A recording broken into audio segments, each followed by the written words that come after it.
네, 이제 정말 추석 연휴가 코앞으로 다가온 시점입니다. 이럴 때 또 시장에 대해서 전략을 잘 세워봐야 든든하게 연휴를 보낼 수 있을 것 같은데요. 시장을 또 잘 분석해 주시는 분과 이 시간 함께합니다. 주식명가 MTNW 박종현 어드바이저 나오셨습니다. 위원님 어서 오세요. 네, 안녕하세요. 네. 네, 위원님 또 시황 굉장히 빠삭하게 잘 분석해 주시잖아요. 네. 저희가 지금 추석 연휴를 앞두고 굉장히 어려운 시장이라서 대응하기가 힘듭니다. 고민이 많이 되는데요.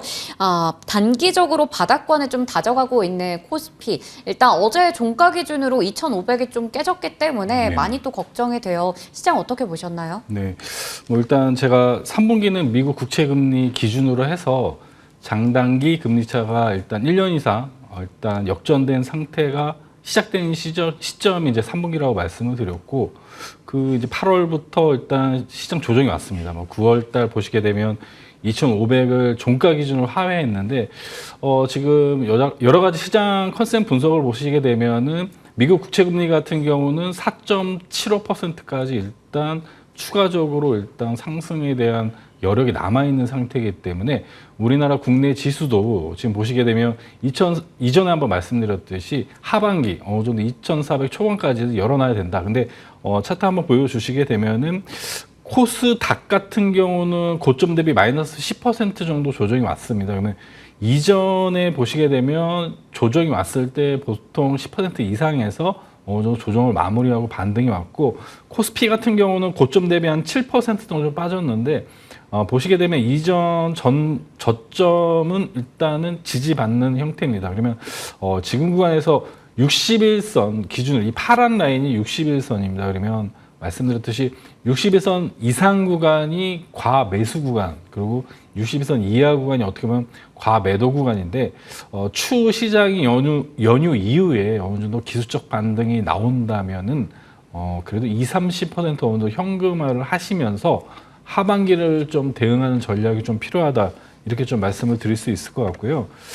지금 연준 같은 경우는 매크로 상황을 보시게 되면은 연준 같은 경우는 지금 물가 지표 2%, 지금 3% 초반입니다. PC 물가 지표가 또 이번 달에 또 발표가 되는데, 보시게 되면은 만약에 2%까지 연준이 고금리 상태로 하반기 추가적으로 한 번 정도 인상을 하거나, 지표에 따라서 아니면 지금 현재의 고금리 상태를 유지하거나, 지금 연준 위원들의 일단 발언 같은 경우도 좀 매파적인 발언이 좀 많이 있는 상태이기 때문에 하반기는 어느 정도 그래도 2,400까지는 열어놓고 좀 대응을 하고, 연휴 이후에 반등 올 때는 어느 정도 현금화를 좀 하셔야 된다. 좀 이렇게 좀 정리를 드릴 수 있을 것 같고, 금리는 제가 볼 때 지금 유가가 지금 $90 이상에서 배럴당 이렇게 움직이고 있는데 $100 이상까지 보고 있습니다. 다만 물가 지표 내에서 이런 유가에 대한 부분보다는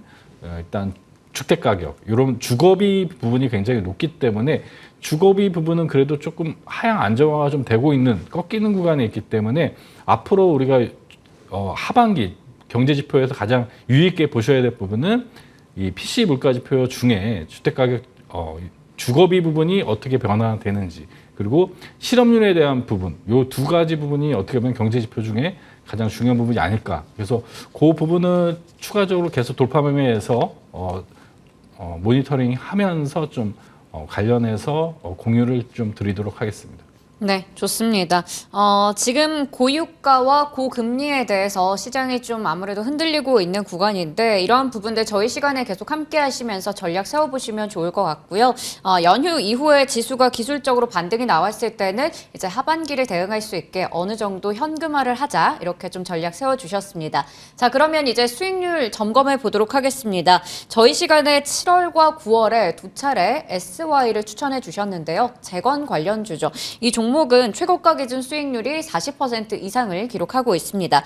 목표가는 진작에 좀 달성을 했어요. 9월 18일에 7,000원대까지 위로 올라가면서 이제 목표가를 넘어섰고, 지금은 이제 시장이 아무래도 녹록지 않다 보니까 5,000원 후반대까지 좀 밀려와 있거든요. 지금 자리 어떻게 보시나요?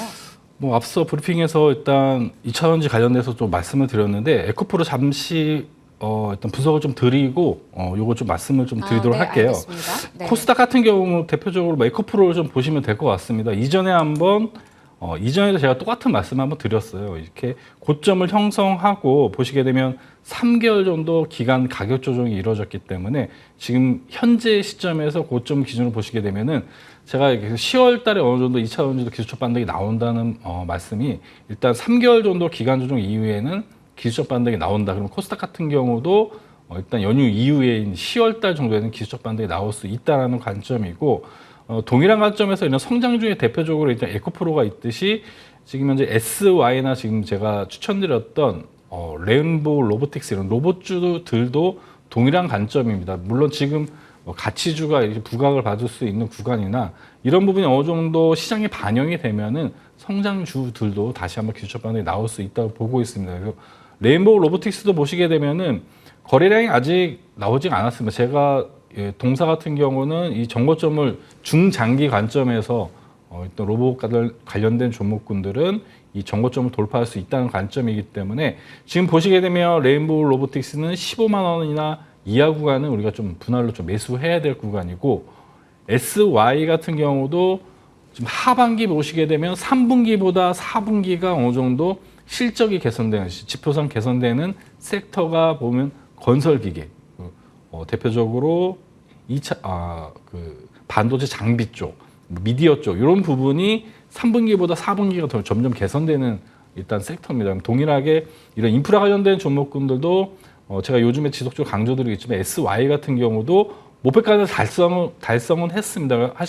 하지만 보시게 되면은 다시 한번 우리가 트레이딩 관점에서는 다시 한번 재매수하면서 정고점 부근까지는 그래도 다시 한번 도전할 수 있는 상황이다. 그러면 보유하고 계신 분들은 목표가를 달성을 했지만 보유하고 계신 분들은 6,900원이나 7,000원 이렇게 올라올 때 비중을 축소하시면서 좀 대응하시면 될 것 같습니다.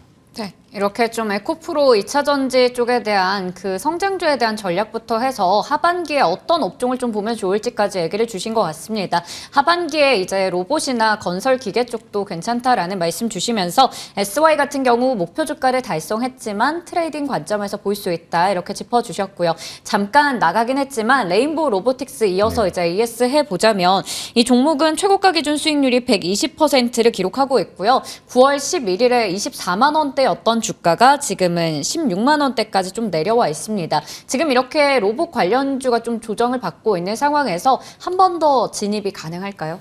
네, 일단 10월 달에 두산 로보틱스에 대한 상장에 대한 이슈도 있고 지금 보시게 되면 매크로적인 부분이 고금리, 고유가 이런 고임금에 대한 문제입니다. 그럼 이런 부분을 해결할 수 있는 부분은 일단 이런 로봇 쪽, 임금에 대한 부분을 해결할 수 있는 부분은 AI와 로봇이라고 저는 보고 있기 때문에 이런 산업적으로 이런 대기업이나 정책적인 투자는 지속된다. 다만 고객 예탁금이 지금 줄어들고 있는 상태이기 때문에 지금 구간에서는 분할로 좀 매수를 해주시고 레인보우 로보틱스 같은 경우는 지금 보시게 되면은 동사 같은 경우는 아까 말씀드렸듯이 추가적으로 저는 상승이 가능하다 보고 있기 때문에 현재 구간 15만 원이나 15만 원 이하에서 시장이 안 좋을 때 좀 재접근할 필요가 있다 이렇게 말씀을 드리겠습니다. 네, 오늘 마침 또 테마 네. 돌파 종목으로 가지고 오신 종목이 바로 레인보우 로보틱스인데요. 네. 저희 AS에 이어서 그러면 가격 전략을 좀 잡아보려고 합니다. 네. 추가적인 상승이 가능하기 때문에 분할 매수로 접근하자 얘기해 주셨고요. 15만 원 가격 아래에서 접근하자 이렇게 얘기해 주셨는데 그러면 목표 주가 어느 정도로 바라보고 계세요? 동사는 단기적으로 20만 원 위까지는 올라올 수 있다고 보고 있고 네. 이전에 한번 말씀드렸듯이 동사는 한 26만 원 정도까지 상승 여력이 좀 남아 있다고 중기적으로 좀 보고 있습니다.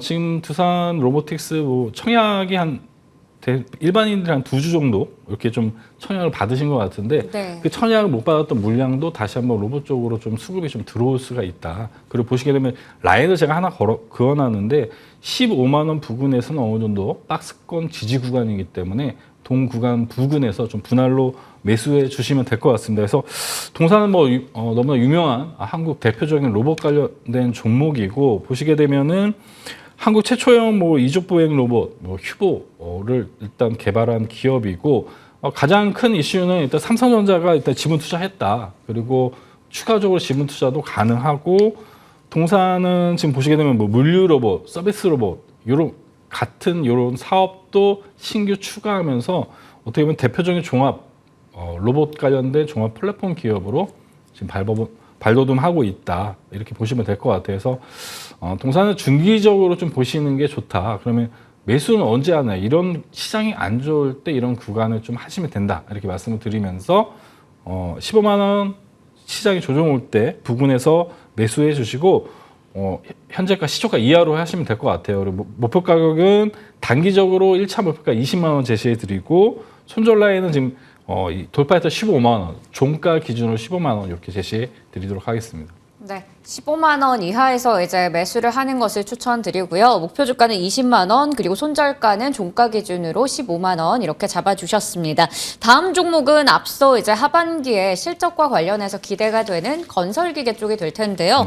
바로 HD 현대 건설기계 확인해 보도록 하겠습니다. 네, 뭐 너무나 유명한 기업입니다. 네. 뭐 인프라 관련된 대장 종목이고 최근에 보시게 되면 기술적 반등이 나왔다가 어제 시장이 빠지면서 좀 음봉 흐름이 나왔는데 뭐 HD 현대건설기술 같은 경우는 모멘텀이 굉장히 많은 기업이고 실제 뭐 사우디 쪽 수주에 대한 모멘텀을 실제 수주를 받았고 추가적인 수주도 가능하고 지금 보시게 되면 인도 쪽에서 일단 정책적으로 지금 인프라 일단 정책 사업을 하기 때문에 관련해서 그런 부분에도 수혜를 받을 수 있고 하반기 보시게 되면 뭐 중국 쪽에 일단 경기 부양책이 좀 미미하지만 소비 쪽에 중심이 됐다면 경기 쪽에도 경기 부양책이 또 추가적으로 나올 수 있다. 그러면 관련해서 이런 인프라 관련된 건설 기계 장비 쪽 동사가 이 건설 장비 쪽은 국내에서 어쨌든 탑티어 기업이기 때문에 뭐 인도 정부 쪽, 그리고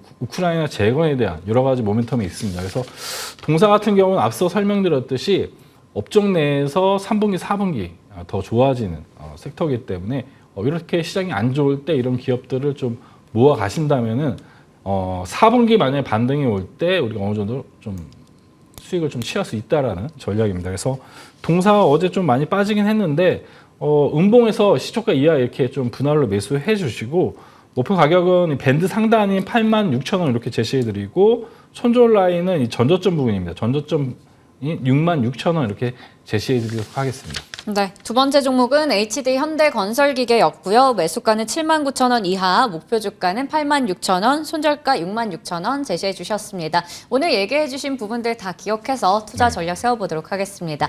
지금까지 주식명가 MTNW 박종현 어드바이저와 함께했습니다. 고맙습니다. 네, 감사합니다.